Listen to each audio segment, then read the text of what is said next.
Testing. Yan ah. Basta. Para mababa po natin. Hindi, okay lang. Pero parang mababa. Pero sige. Teka natin. Hala. Manti ka ba siya lang ah? Hindi kakata ito. Hulo. Yan. Manti pa. Yan. Parang pwede na to. Basta long hair na tayo, men. Yan. Sama lang sa video kasi bagong ligo eh. At may lamok. Dali ka, boy. Okay, so basta may lakad tayo paparating. Next week pa naman. Well, next week technically. Pero kasi may magiging lakad tayo nitong week na to. Hindi natin to ma-unbox, hindi natin to masa-setup at kailangan pagbalik natin do sa lakad natin na yun, gagamitin natin to. Anyway, in short, so unbox na natin to at ite-testing natin. May binili na akong mga accessories for whatever reason, mas nauna to. Pero kasi, may parang butas. Ito. Hindi, pero okay lang. Unahin na muna natin to.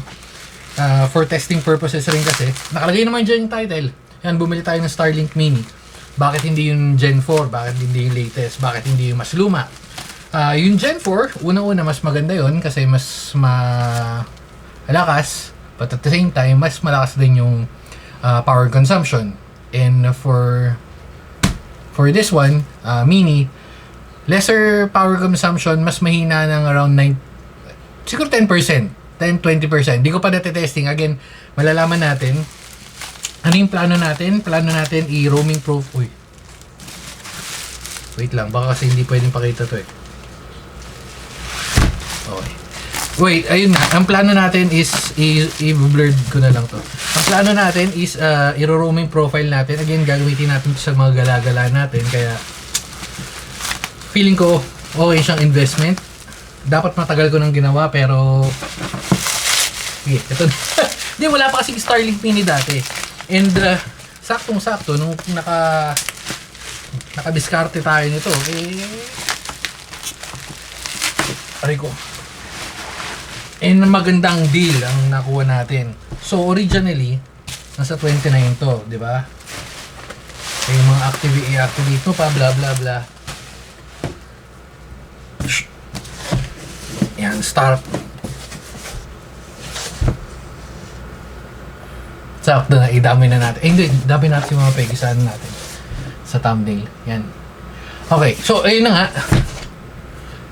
Magandang deal natin nakuha yung nakuha natin. Originally, naglalaro ng 29,000 yata to, yung SRP. Pero nakuha natin to ng may discount. At the same time, may voucher. So, naglalaro ng 20,500 lang natin siya nakuha. Which is a very good deal. So, okay, so nakita naman, kita naman dyan, sealed pa. Malalaman natin kasi habang bumibili ako nito, medyo nagbasa-basa na rin. And before pa rin naman, nag-check na rin ako. So parang may lumalabas na ngayon ng mga activated your accounts, di ba? So yun yung unang titingnan nyo. Pero binili naman natin, although binili natin to sa Shopee, pero binili natin to sa store. So if ever, activated na siya or kung what not, pwede natin ibalik.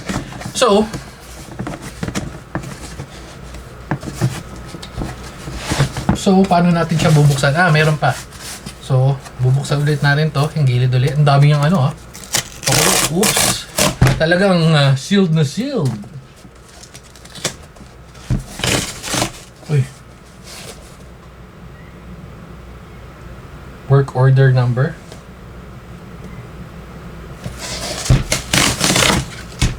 Hindi ko alam kung kailangan to pero tabi natin. Okay. So, uy! So, nauna siyang bumukas.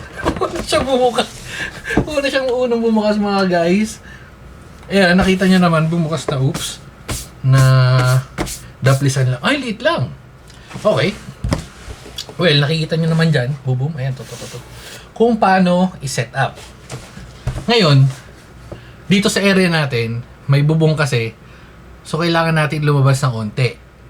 Kaya magse-separate video tayo doon kasi set up nga natin, testing natin, gagawa tayo ng account. Wala pa akong account, da-download pa ako ng Starlink na app.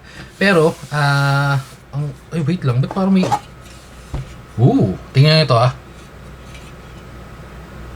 Ano, ba't parang nangingitim? Factory ba to? Pero medyo na parang nangingitim. O sige, pero baka ano lang.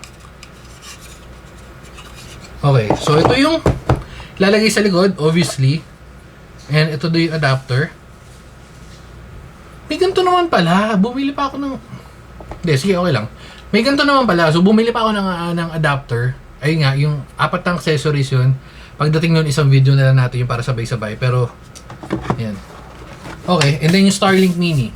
Bakit ito yung ginawa natin? Bakit ito yung nabili natin? Ayan o, singliit lang. Sakto ng laptop. And again, the laptop, Starlink Mini. So, although, meron naman tayong biniran din na bag, feeling ko okay na yun. Pero, again, sobrang liit lang nito. At ang dali niyang bitbitin at i-set up. Para yung dish, feeling ko mas malaki kasi yung isa. Hindi ko alam kung kailangan natin kumuha ng isa for testing purposes. Pero, again, this will serve its purpose naman sa mga lakad-lakad natin. So, ayun yung saksakan. Hindi ko makita, wait lang. Hindi ko makita. Ayun yung saksakan. Ito yung sa Ethernet port. I think. Yes. Yes. Oh. At meron pa siyang pa-chupon dito. Pwede pa bang balik? Okay, pwede pang balik pag hindi gagamitin. So, bakit siya may ganito? Kasi, yung Starlink Mini, well, based sa aking research, tama ang aking research, meron na siyang modem na mismo or router na rin siya mismo. So, meaning, hindi mo na kailangan ng separate router. Halimbawa, di ba, Starlink Mini nga, pagka nandito yung Mini, pwede ka na mag-connect dyan, makakonect na yung devices mo, pwede ka na magkaroon ng internet. Pero hindi ko sure kung ganun din sa Gen 1, Gen 2, Gen 4, or Gen 3. Pero yun, wala masyadong fancy sa kanya, yun lang naman yun. At yun lang yung rason din bakit ito ang kinuha natin. Kasi nga, gagamitin natin siya sa travel dito.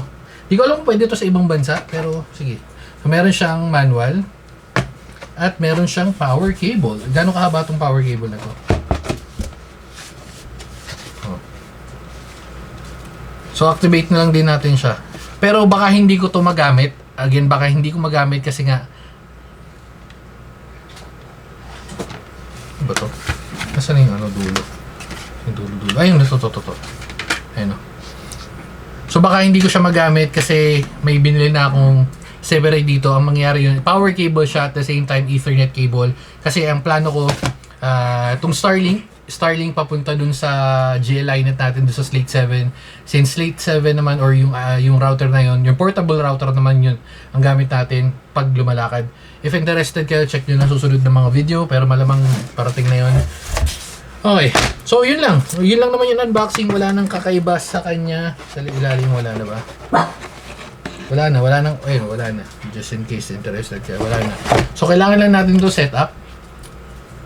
Unang-una, nakikita naman dyan, kailangan natin siya itutok sa labas. At medyo gabi na ngayon, baka gagawin natin mamaya madaling araw para wala masyadong dumadaan-daan para hindi tayo storbo. Starlink.support. Download lang natin yung app at doon na tayo tutuloy. So, dito na muna natin tatapusin. Again, medyo mahaba-haba yata itong series ng Starlink natin. Kasi marami tayong katanungan, di ba?